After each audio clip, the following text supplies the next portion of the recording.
আমার মামার মেয়ে এসেছে আমার শ্বশুর বাড়িতে, তাই সবাই মিলে আমরা বেরিয়ে গেলাম একটু ঘুরু করার জন্য।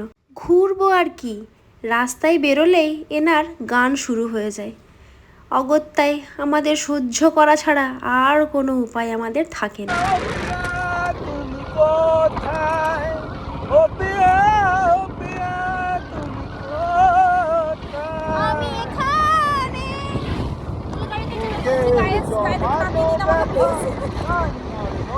চলে ভাঙে চোখের নদীতে,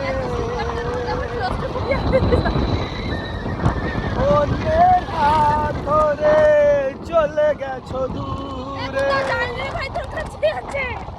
পারিনি তোমায় ভুলে যেতে। ও প্রিয়া, ও প্রিয়া, ও প্রিয়া তুমি কোথায়? ও প্রিয়া, ও প্রিয়া তুমি কোথায়? আমি যে চা খাই না সেটা কেউ মানতেই চায় না। এরা সবাই মিলে এত জোর জবরদস্তি করলো, শেষমেশ আমাকে চাটা খেতেই হলো। তবে চাটা খেয়ে যা বুঝলাম, খেতে কিন্তু বেশ ভালো লাগছিল খেতে।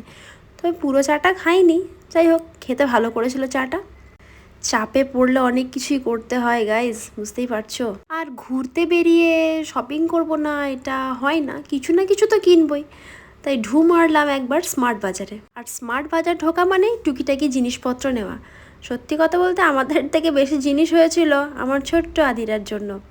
তার কিছু একটা জিনিস আমাকে বাড়ির জন্য নিয়ে যেতেই হবে, তা নইলে গিয়েই বলবে যে আমার জন্য কী নিয়ে এসেছো। তাই তার জিনিসটা আগে নিয়ে বাকি শপিং আমরা করতে বসেছিলাম। আর এরপর আমরা কোথায় গিয়েছিলাম বা কী করলাম সেটা না হয় তোলা থাক পার্ট 2 এর জন্য। তো দেখা হচ্ছে তোমাদের সাথে পার্ট 2-এ, সেখানে বাকি আছে এখনও আসল মজাটাই। আজকের মতো টাটা।